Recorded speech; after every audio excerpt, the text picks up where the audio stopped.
Ito na yung regalo ko kay Ian. Sprocket set. Kulay gold. Maarte pa naman ito.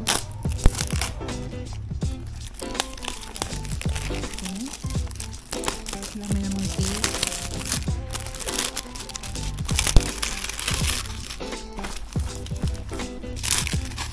Ano ito?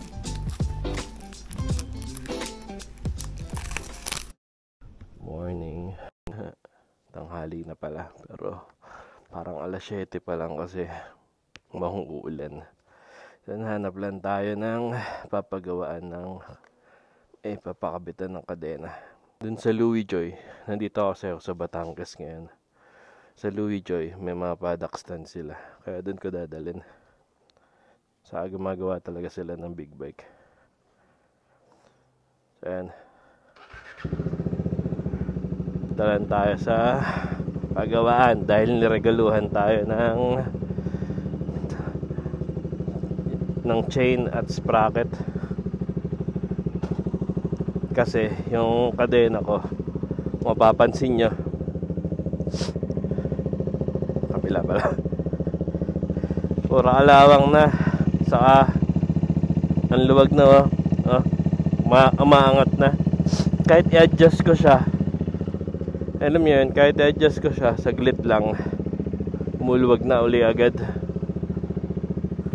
Saka ano na ang kadena pinapalitan talaga 25 to 30,000 kilometers nagpapalit talaga ng chain.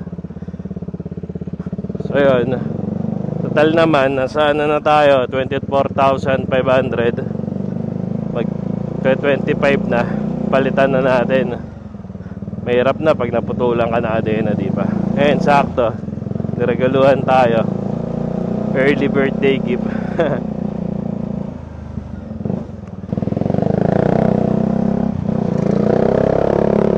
May gasolina pa naman pala ako. Napin lang natin si Louis Joy.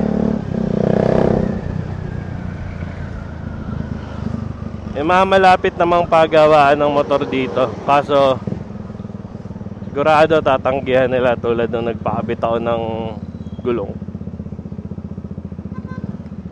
Yun na yung sakyan na Wrangler. Natanggihan nila kasi ano daw, wala daw silang paddock stand. So kailangan natin ng paddock stand.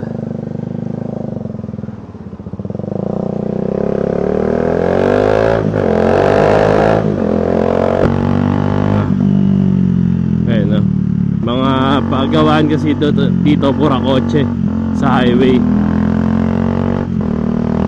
May pagawaan din naman ng motor, mga motor shop. Kaso walang paddock stand kaya hindi nila tinatanggap. Wala kasi itong center stand, itong Dominar na to. Pero kung may center stand to, kahit ako na lang sana nagkabit, kaya naman ikabit. May tools naman akong dala. Paddock stand lang talaga wala. Bomba daw. Kahit tunog lata, pinapabomba na rin tayo, no?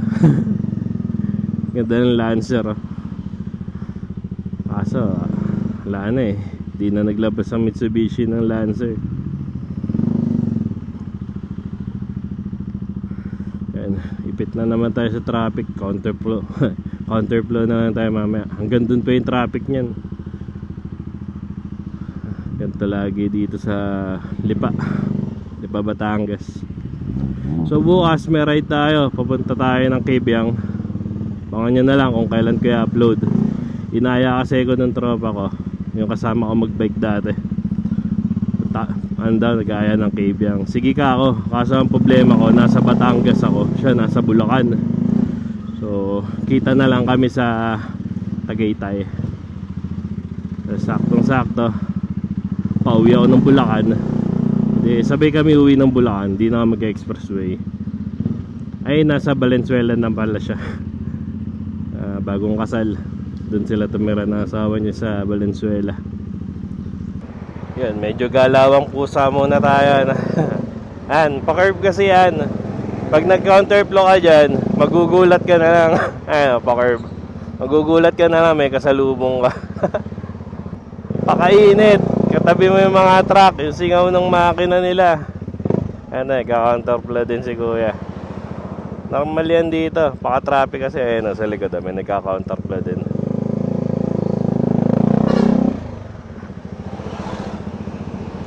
Ito na lang yung Dominar. Kahit 400cc, hindi mainit sa hita. Kaya kahit naka-shirt ako, okay lang. Ayan, ganyan ang buhay ng nakamotor sa araw-araw na traffic. Dito na daw tayo. Sana si Louie Joy? Louie Joy, Louie Joy, where are you? Ayan na daw, konti na lang. Lapit-lapit lang na ito, pero ang tagal ng biyahe. Di pa naman ako nag-jacket ngayon. Maitim na, iitim pa lalo. Ay, may nakita akong sign ng Louie Joy. Ay, may inok na langis. Kilala kasi dito yan sa Batangas eh. Gumagawa rin sila ng big bike. So, may paddock stand sila. Kaya dito tayo magpapagawa.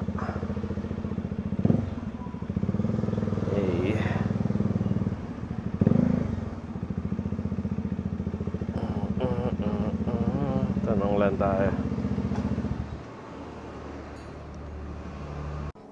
Pasok daw natin sa loob.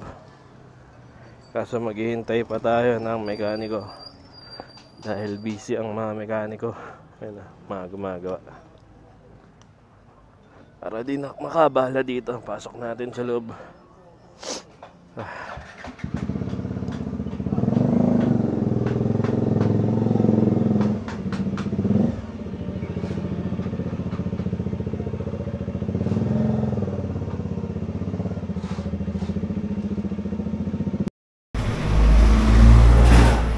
Sa machine shop tayo ngayon. Patapos na lang dapat yung i-adjust na lang dapat yung chain kanina. Kaso stock up pala yung swing arm. Kaya dito tayo ngayon sa machine shop. Dagdag gastos. Imbis na magpapalit lang ang kadena. Pero okay lang yun. At least maayos na yung adjuster ng swing arm. And bago na yung kadena natin. Medyo malaki lang yung nagastos sa labor. Kasi dalawa yung labor na nangyari eh. Sarap gamitin ngayon. Ang smooth mag-shift pag bago kadena. Syempre na-adjust na rin. Parang may ipit yung preno ko. May nabaluktot lang pala sana sa ABS pagkakasandal.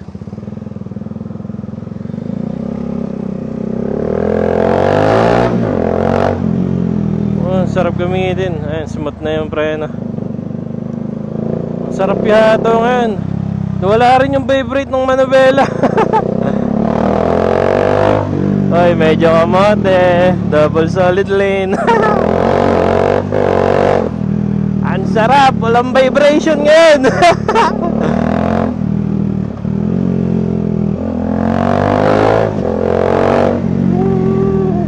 Downshift. Walang vibration. Sarap. Sana lagi ganito. Vibration solve. So, kaya pala ganun ka-vibrate yung Dominar ko. Dahil din sa kadena. Ayun o, pag mababa RPM. Pag yung RPM kasi na ito nasa 3,000 to 4,000, babibrate yung manubela. Ngayon na yun, 3,000 to 4,000, 3,500. Hindi nagbabibrate.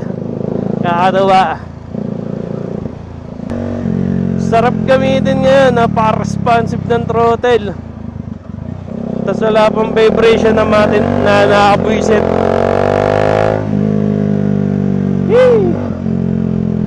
Para kami bagong motor. Ano na yung vlog ko sa Kepiang. Saan? Thank you sa regalo sa akin. Advance birthday gift ng aking future wife. Wife said, yay! Hey, advance birthday gift. Traffic na naman. Babush.